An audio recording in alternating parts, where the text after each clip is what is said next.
Number 1. Sandy Hook Elementary School, Adam Lanza.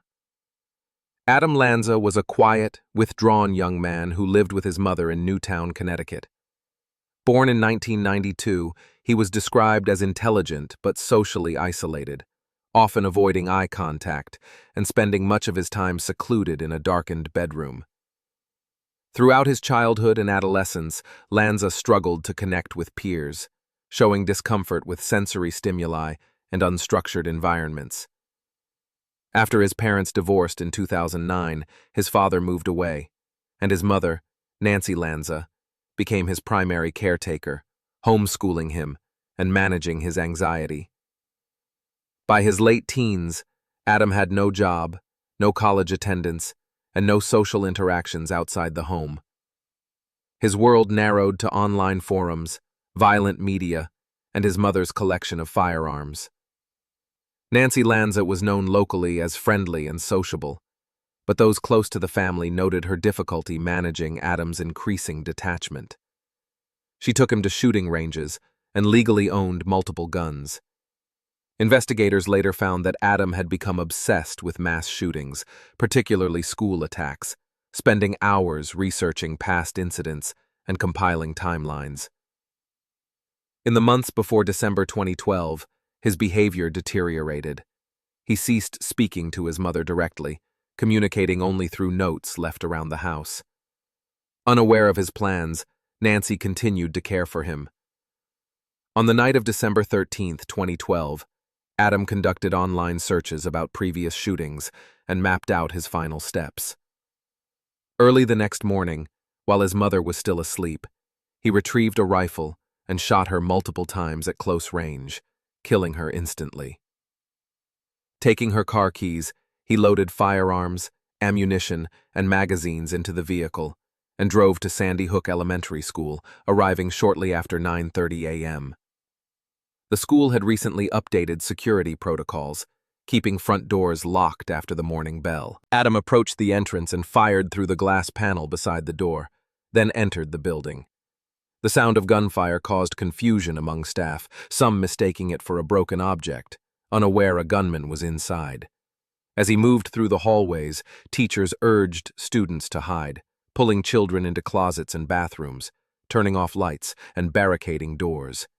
Within minutes, Adam entered 2 first-grade classrooms and opened fire. Emergency calls flooded dispatchers reporting shots and screams. Police arrived within minutes, guided by staff who escaped. As law enforcement closed in, Adam entered an empty classroom and took his own life. The entire attack lasted less than 11 minutes. Inside, investigators found 20 children and 6 adult staff members had been killed, many trying to protect students or lead them to safety. Survivor accounts described chaos, confusion, and acts of bravery. News of the tragedy spread nationwide, with parents rushing to the school and vigils held across multiple states. Investigators recovered computers, hard drives, and journals from the Lanza home, revealing Adam's detailed study of previous shootings, but no clear motive for choosing Sandy Hook. Because Adam died at the scene, he never faced charges or trial. The FBI and Connecticut State Police spent months analyzing evidence, concluding he had significant mental health challenges but showed no immediate warning signs before the attack. Nancy Lanza was posthumously criticized for keeping firearms accessible despite her son's instability.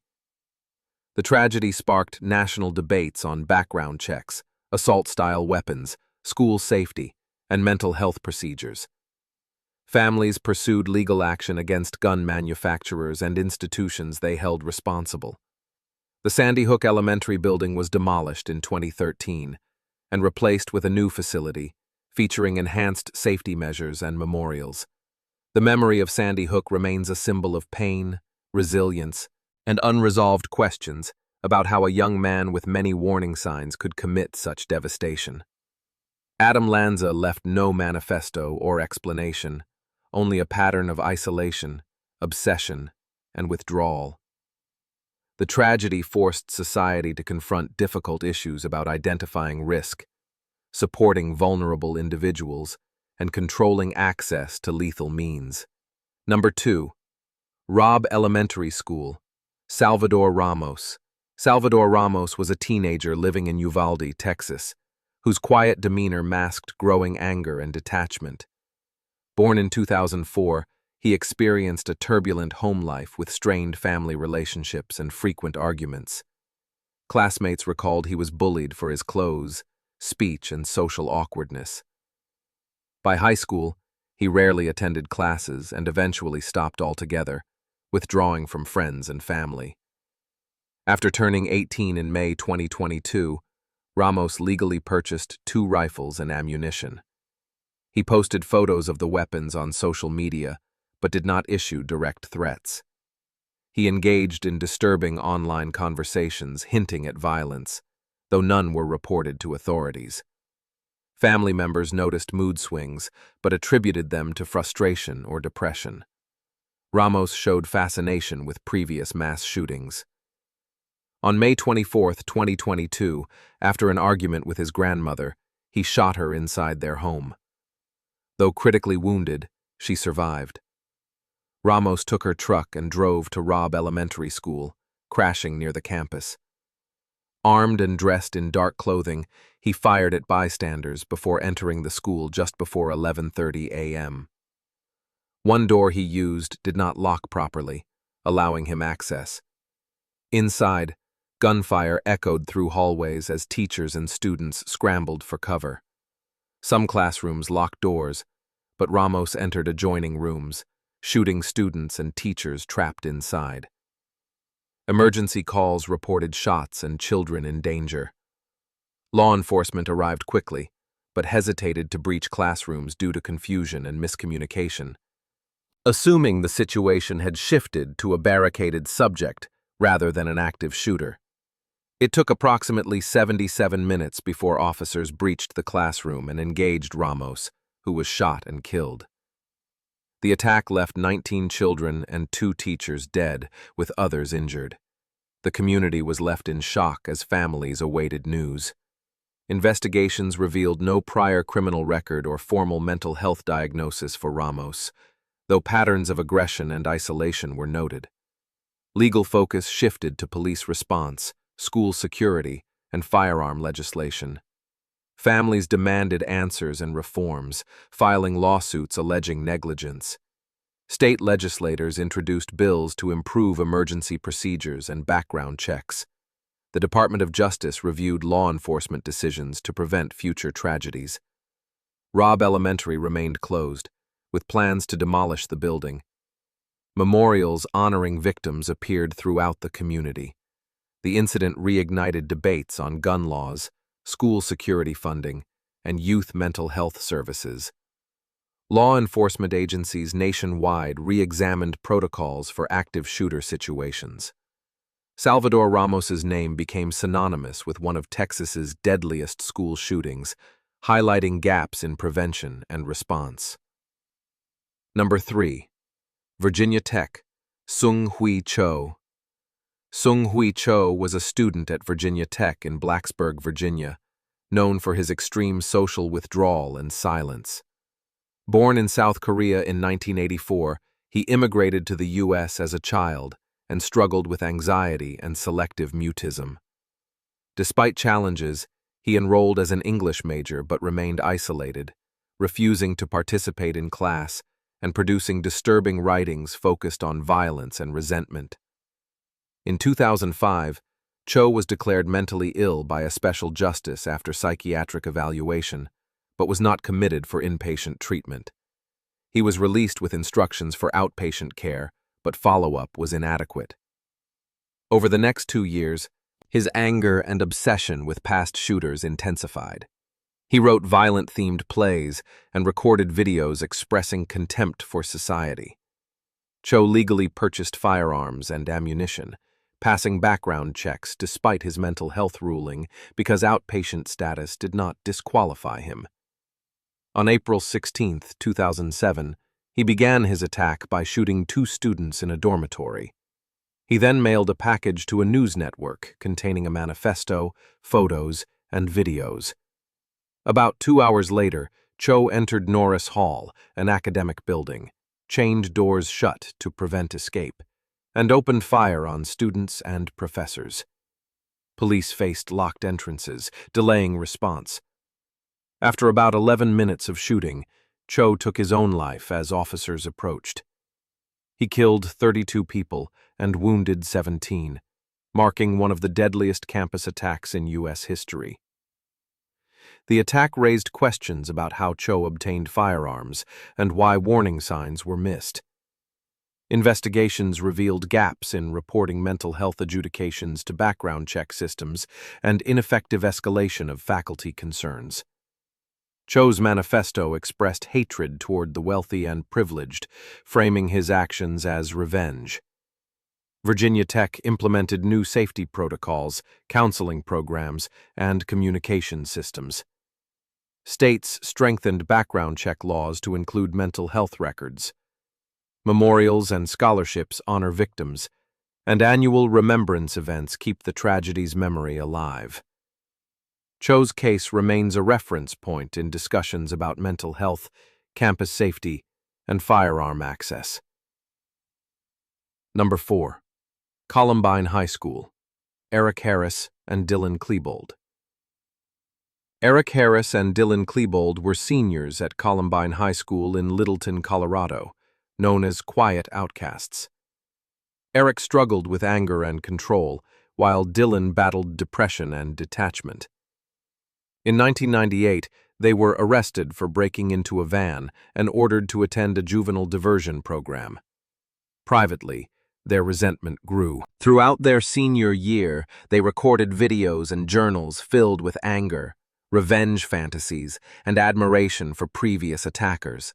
They acquired firearms through private sellers, avoiding background checks, and gathered materials for homemade explosives. Their goal was to surpass previous incidents in scale. On April 20, 1999, they arrived at Columbine wearing long coats to conceal weapons, including shotguns, a carbine rifle, and a pistol. They placed propane bombs in the cafeteria, which failed to detonate, then began shooting outside near the west entrance. Panic ensued as students and staff took cover. They entered the library, firing at students and teachers. Some escaped through windows, others hid under tables. Police and SWAT teams surrounded the campus, evacuating students and staff. After nearly 50 minutes, Eric and Dylan committed suicide. 12 students and 1 teacher were killed. Over 20 were wounded.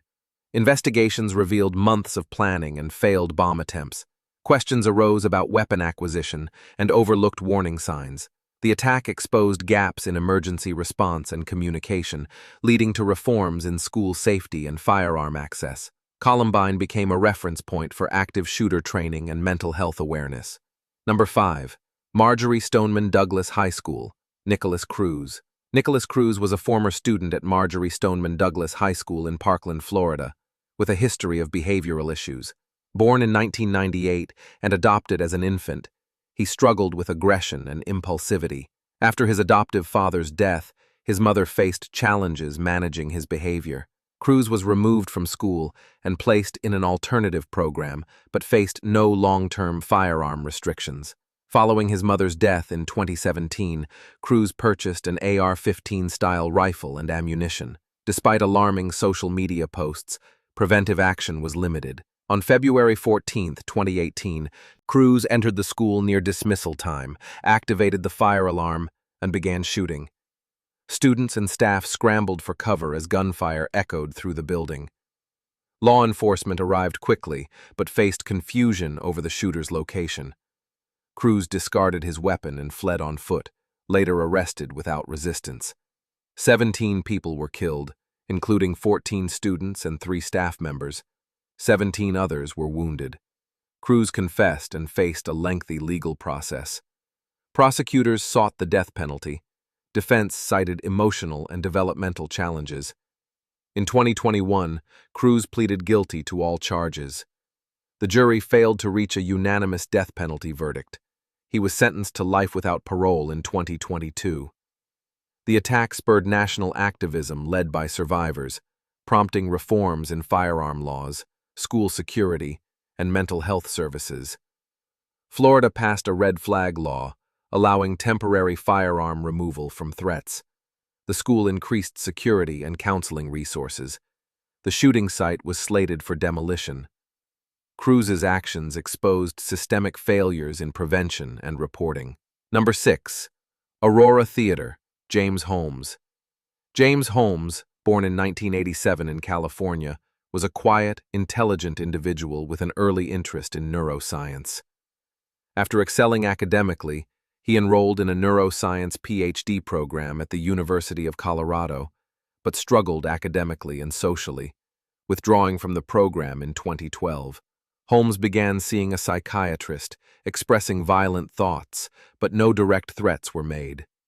He legally purchased multiple firearms and tactical gear, including body armor and gas masks.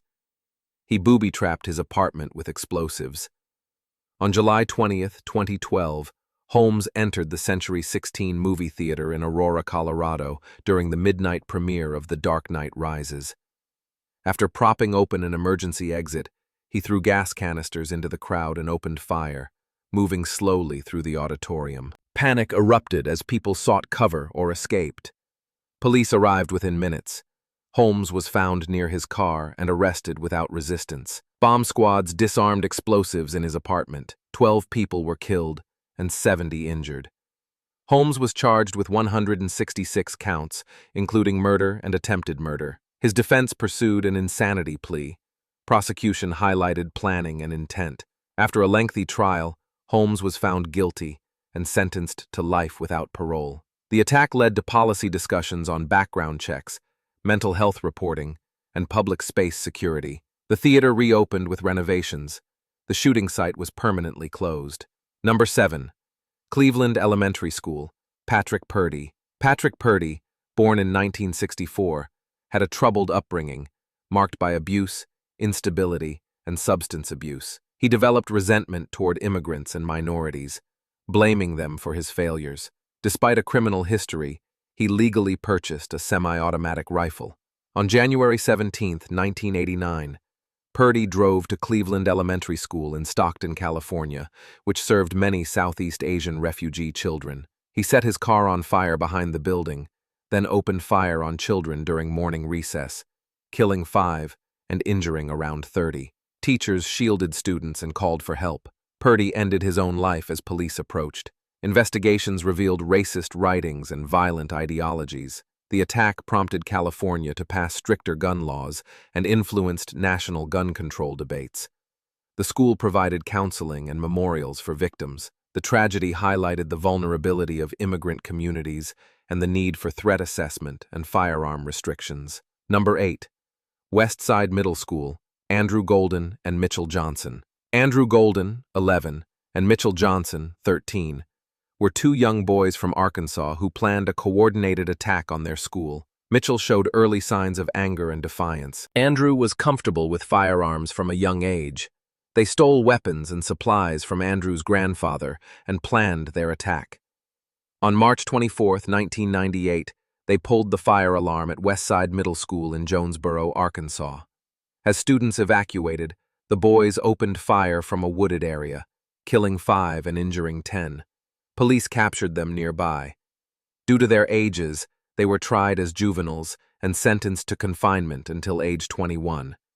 Their early release sparked debate about juvenile sentencing for violent crimes. Mitchell later faced new legal troubles. Andrew died in a car crash in 2019.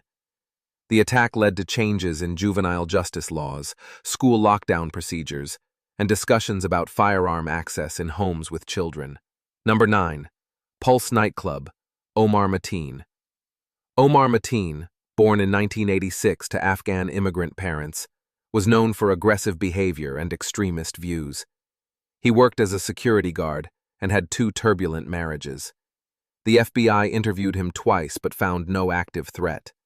Mateen legally purchased firearms and ammunition.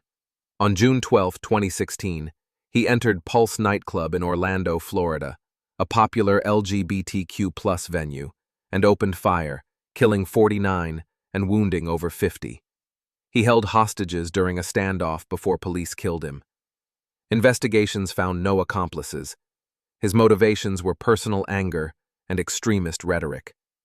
Mateen's wife was charged but acquitted of aiding the attack. The shooting reshaped conversations about hate crimes, gun laws, and emergency response. Pulse became a memorial site, with annual observances honoring victims. Number 10. Oikos University, 1L Go. 1L Go, born in South Korea in 1968, immigrated to the U.S. and struggled with social isolation and frustration. He enrolled at Oikos University in Oakland, California, but clashed with classmates and instructors, feeling disrespected. In April 2012, Go returned to the campus armed with a handgun, shooting 7 people dead and injuring 3. He fled, but surrendered to police an hour later. Psychiatrists diagnosed him with schizophrenia and paranoia. After delays, he pled no contest and was sentenced to 7 consecutive life terms without parole. The attack devastated the university community, leading to enrollment drops and memorials. It highlighted issues of campus safety, mental health, and firearm access. This comprehensive overview of 10 major mass shootings in the United States highlights the complex interplay of mental health, social isolation, access to firearms, and systemic failures in prevention and response. Each tragedy left deep scars on communities and sparked ongoing debates about safety, legislation, and support for vulnerable individuals. The victims' memories continue to inspire advocacy and reforms aimed at preventing future violence. This comprehensive overview of 10 major mass shootings in the United States highlights the complex interplay of mental health, social isolation, access to firearms, and systemic failures in prevention and response. Each tragedy left deep scars on communities and sparked ongoing debates about safety, legislation, and support for vulnerable individuals. The victims' memories continue to inspire advocacy and reforms aimed at preventing future violence. To truly understand the depth and breadth of these tragedies, it is essential to delve further into the multifaceted issues that underpin them. The intersection of mental health challenges, societal dynamics, legislative frameworks, and cultural factors creates a landscape where prevention requires nuanced, empathetic, and comprehensive approaches. The stories of the victims and survivors serve as a powerful reminder of the human cost behind statistics and headlines, urging society to reflect deeply on the causes and consequences of mass shootings. One of the most critical aspects to consider is the role of mental health in these incidents. While it is important not to stigmatize mental illness as a direct cause of violence, many perpetrators have exhibited signs of psychological distress, untreated psychiatric conditions, or social alienation. The mental health system, however, often falls short in identifying and supporting individuals at risk. Barriers such as stigma, lack of access to care, insufficient funding, and fragmented services contribute to missed opportunities for intervention. Expanding mental health resources, integrating behavioral health into primary care, and promoting early detection and treatment are vital steps toward reducing the likelihood of violent outcomes. Social isolation and alienation also emerge as recurring themes in the narratives of mass shooters. In an increasingly digital and fast-paced world, many individuals struggle to find meaningful connections and support networks. Feelings of rejection, marginalization, and loneliness can exacerbate underlying emotional issues and foster resentment or radicalization. Community-building efforts, peer support programs, and inclusive environments can help mitigate these risks by fostering belonging and resilience. Schools, workplaces, and neighborhoods play pivotal roles in creating safe spaces where individuals feel seen and valued. Access to firearms remains a contentious and deeply polarizing issue in the United States. The availability of high-capacity weapons and the ease of acquiring firearms contribute significantly to the lethality of mass shootings. Legislative debates often revolve around balancing Second Amendment rights with public safety concerns.